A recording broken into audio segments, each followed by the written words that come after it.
The galaxy had grown comfortable in its understanding of warfare.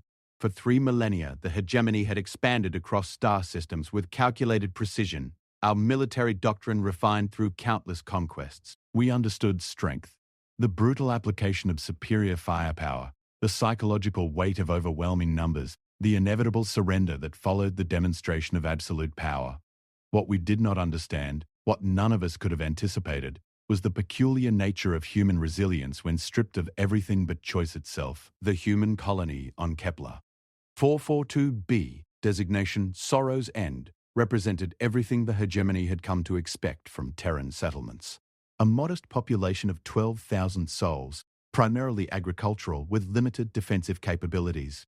Their military consisted of a single battalion of Colonial Defense Force soldiers, perhaps 300 in total, equipped with outdated kinetic weapons and powered armor that belonged in a museum. Intelligence reports indicated they possessed no orbital defenses, no capital ships, no strategic value beyond their grain exports to the inner colonies. It was meant to be routine.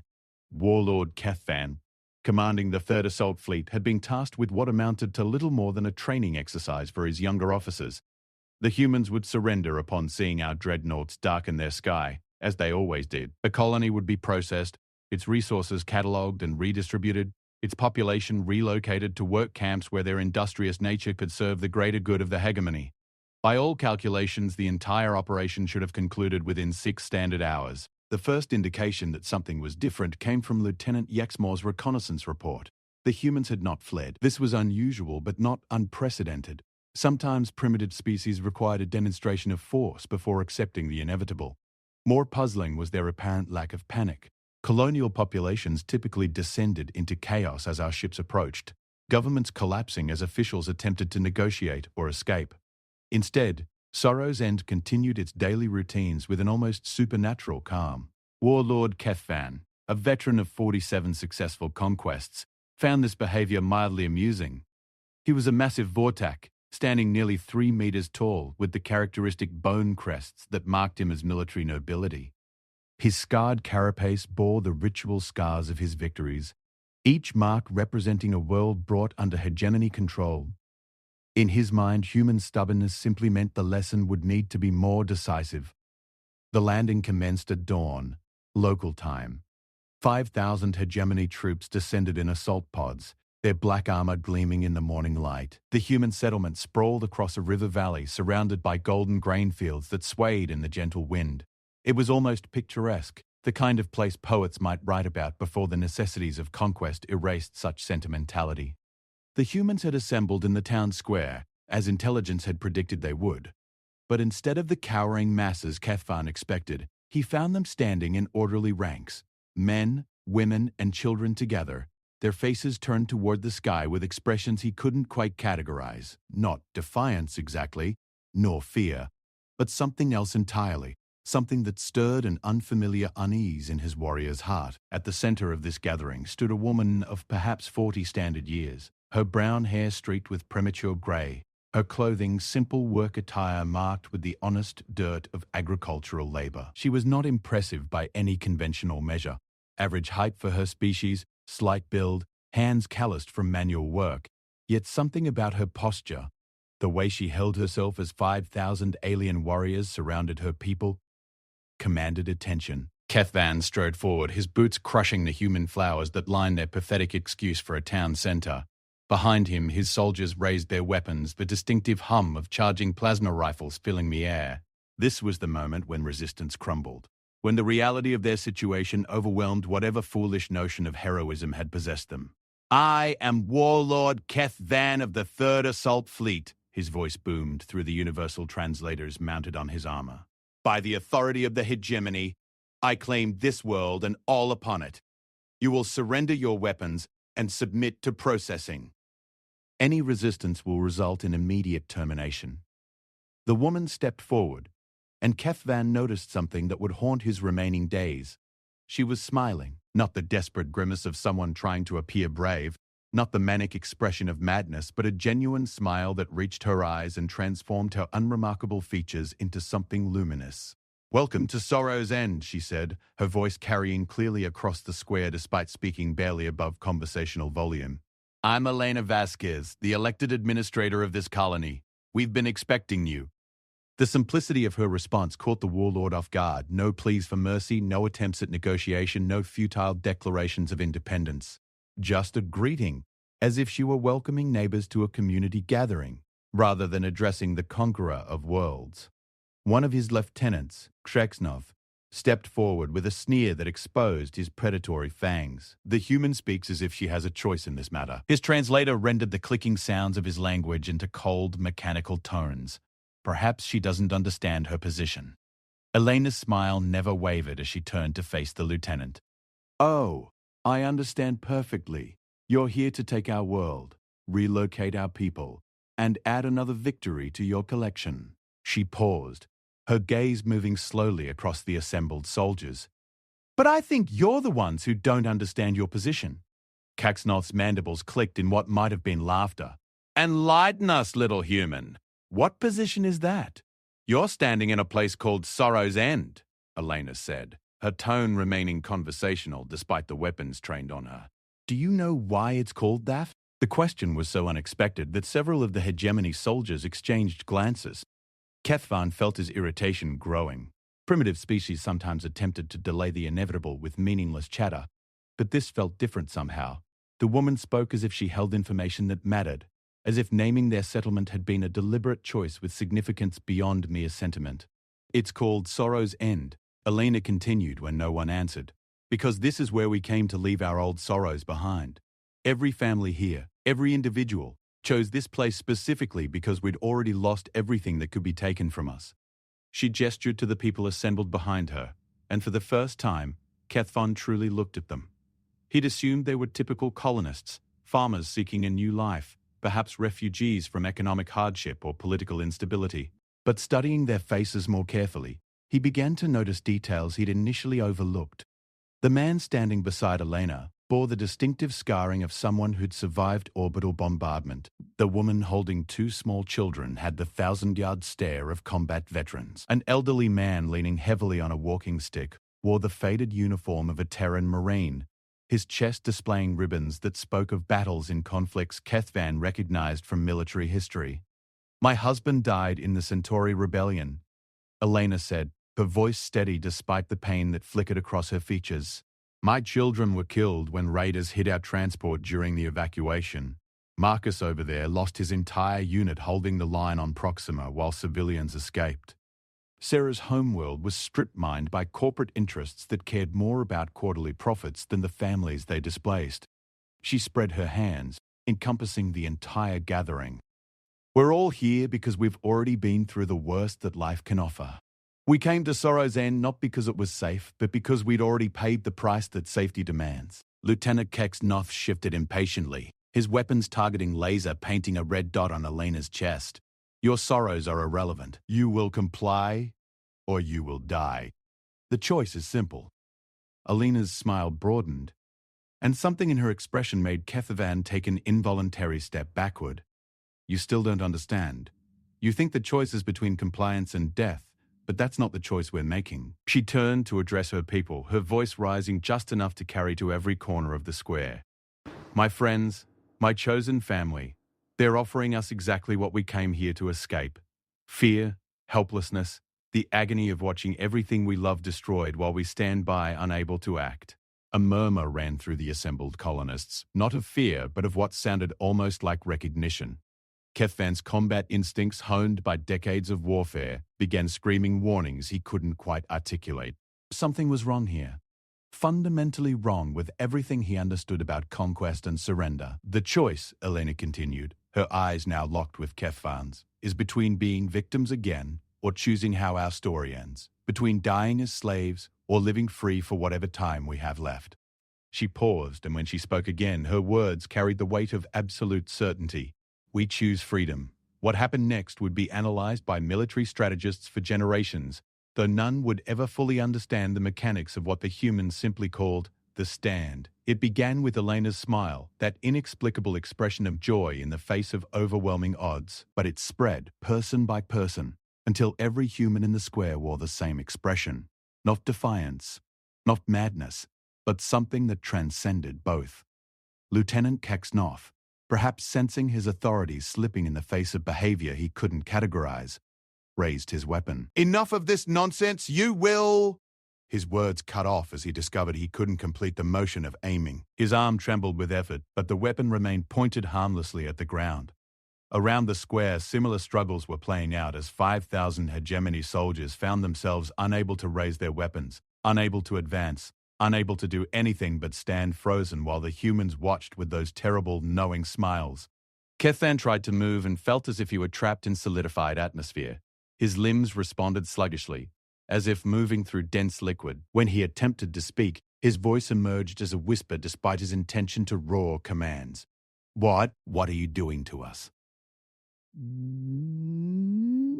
"Nothing at all," Elena replied, and her voice seemed to come from everywhere at once, though she hadn't moved from her position. "We're not doing anything to you, but we're choosing not to be afraid of you. And that choice has power you never considered." The paralysis affecting the hegemony forces was unlike anything in their military experience. It wasn't a weapon, wasn't technology, wasn't even some unknown psychic ability. It was something far more fundamental. The complete absence of the fear that their entire military doctrine relied upon. For millennia, the hegemony had conquered through intimidation, through the psychological impact of overwhelming force that made resistance seem futile. But these humans weren't just unafraid. They had transcended fear entirely. "You see," Elena said, her voice now carrying clearly to every soldier despite the impossibility of such acoustics, "fear is a choice, and so is the power you derive from it. We've chosen not to give you that power. Without our fear, without our submission, you're just visitors with weapons you can't use." Warlord Kethvan fought against the strange lethargy that held him, his warrior's pride refusing to accept this impossible situation. "You cannot. This is not possible. We are the hegemony. We have conquered 1,000 worlds. You've conquered 1,000 populations that chose to surrender rather than face extinction," Elena corrected gently. "But that was always their choice to make. Today, we're making a different choice." The standoff stretched into minutes, then an hour, with neither side able to move beyond their positions. The hegemony soldiers stood frozen, their advanced weapons useless, while the humans maintained their vigil with expressions of serene determination. As time passed, something began to change in the invaders' demeanor. The absolute confidence that had carried them through countless campaigns began to crack, replaced by confusion and growing doubt. It was then that Elena began to speak again, not to her own people but to the soldiers surrounding them. Her words weren't threats or pleas, but something far more unsettling. Genuine concern for their welfare. "You must be tired," she said, her gaze moving from soldier to soldier, standing in all that armor, holding weapons that grow heavier by the minute. "Your officers promised you an easy victory, didn't they?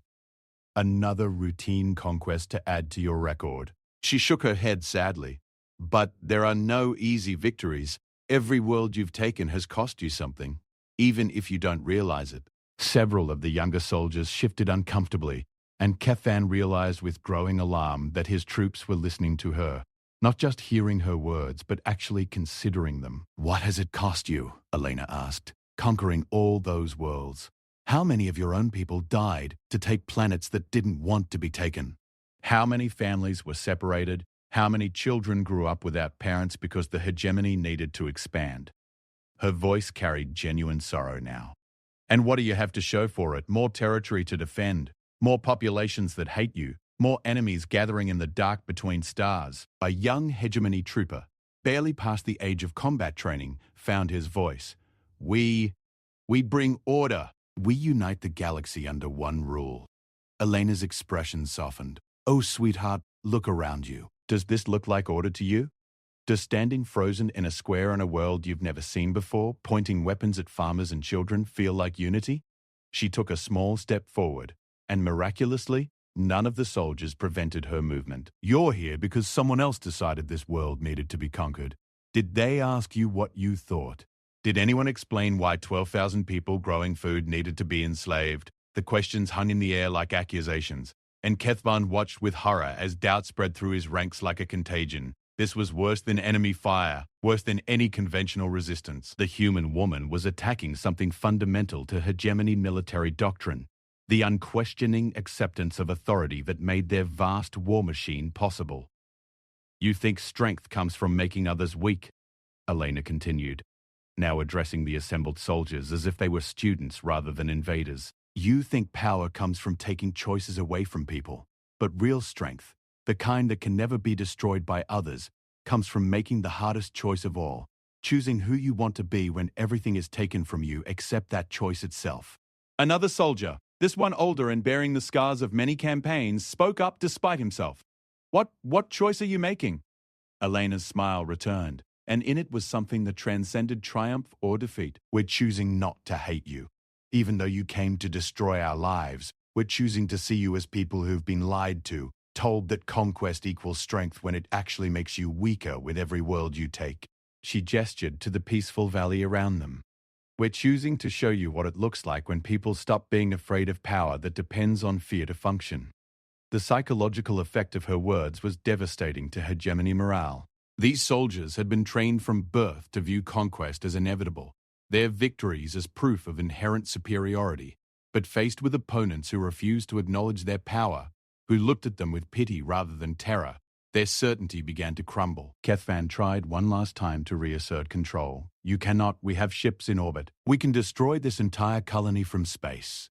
Yes, Elena agreed sadly. You can. You can kill all of us. Add another dead world to your collection. But what will that prove?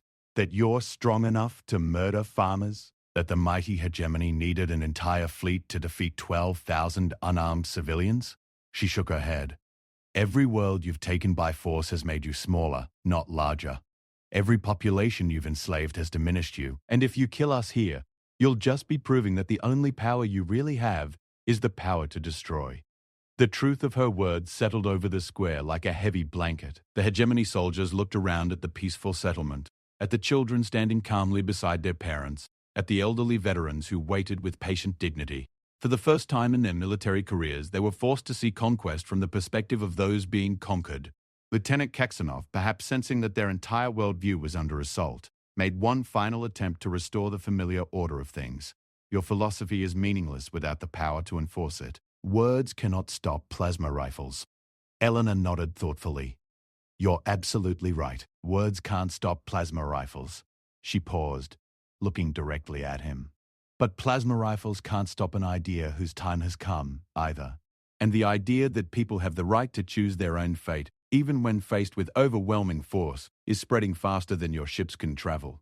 As if summoned by her words, the communicators of every hegemony officer began chiming simultaneously. Reports flooded in from across the sector, colonies refusing to surrender, populations choosing resistance over submission, entire worlds going silent rather than acknowledging hegemony authority. The technique Elena and her people had demonstrated was spreading through human space like wildfire, transmitted by quantum communications to every corner of Terran territory. Kethvan listened to the reports with growing dismay. The humans weren't organizing military resistance. They were doing something far more dangerous. They were choosing not to be afraid, and that choice was becoming contagious. World after world was making the same decision as Sorrow's End, standing calmly in the face of superior force and refusing to grant it the fear it required to function. This is what victory looks like, Elena said quietly, her voice somehow carrying to every person in the square despite the cacophony of reports from orbit, not the defeat of enemies, but the transformation of them into something better than they were. She looked around at the hegemony soldiers and her expression held no hatred, no triumph, only profound sadness for what they had been forced to become. You can still choose to be more than conquerors. You can choose to go home and tell your people that there's another way. The paralysis that had held the hegemony forces began to lift. But instead of rushing to complete their mission, the soldiers found themselves lowering their weapons. The psychological foundation of their military doctrine had crumbled beneath Elena's gentle assault, leaving them uncertain of everything they had believed about strength and power. A young trooper stepped forward, removing his helmet to reveal a face scarred by combat but eyes that held newfound hope. What? What happens now? Elena's smile was radiant as she answered. Now you choose. You can try to complete your mission knowing that it will solve nothing and only add to the suffering in the galaxy. Or you can choose to be the generation that says enough and finds a different path forward. One by one, the hegemony soldiers began removing their helmets, their weapons powering down as they looked around the peaceful valley with new eyes.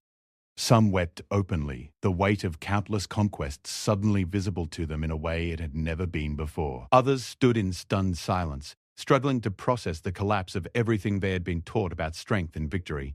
Warlord Kethvan, watching his army transform before his eyes, felt something crack deep in his chest. The certainty that had carried him through 47 conquests shattered like glass, leaving him staring at a human woman who had conquered his entire force without raising so much as a harsh word. "You have destroyed us," he said, and there was wonder in his voice rather than anger. "No," Elena replied gently. "We've given you the chance to destroy the parts of yourselves that were destroying you. The man who destroys his weak self can never be destroyed by others because there's nothing left for enemies to attack. You came here as conquerors, but you can leave as something greater, as people who chose compassion over domination." The reports from orbit continued to pour in, painting a picture of transformation spreading across human space and beyond. Other species, inspired by humanity's example, were beginning to make similar choices. The hegemony's vast military machine, dependent on fear and submission for its effectiveness, found itself increasingly powerless as populations simply refused to participate in their own subjugation. As the sun set over Sorrow's End, something unprecedented in galactic history occurred. An entire hegemony assault fleet, faced with opponents who refused to be enemies, chose to stand down not from military defeat but from moral revolution. The soldiers who had arrived as conquerors began the long process of learning what it meant to be human. In the deepest sense of that word, Elena Vasquez, the unremarkable woman with the extraordinary smile, had accomplished something no military strategist had ever imagined possible. She had won a war not by defeating her enemies, but by helping them realize they didn't have to be enemies at all. In choosing to destroy the weak parts of herself that craved revenge, that wanted to hate those who threatened her people, she had found a strength that no amount of firepower could overcome. The Battle of Sorrow's End, as historians would later name it, marked the beginning of the end for the hegemony's expansion. Not through military defeat, but through the spread of an idea that proved more powerful than any weapon.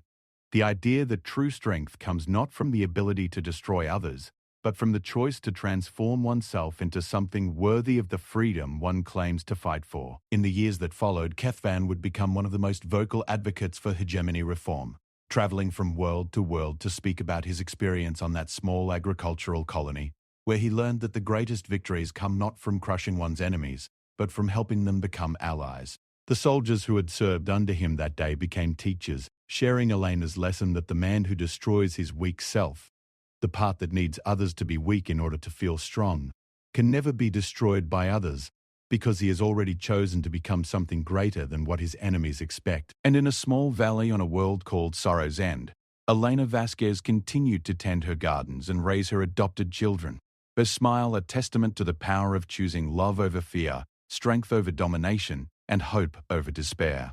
She had proven that sometimes the greatest victories are won not through superior firepower, but through the simple courage to remain human in the face of those who have forgotten how. The galaxy would never be the same, and perhaps for the first time in its violent history, that change represented not conquest, but healing. The weak selves that had driven species to war against each other began to wither and die, replaced by something stronger, more resilient, and ultimately more worthy of the stars they reached toward.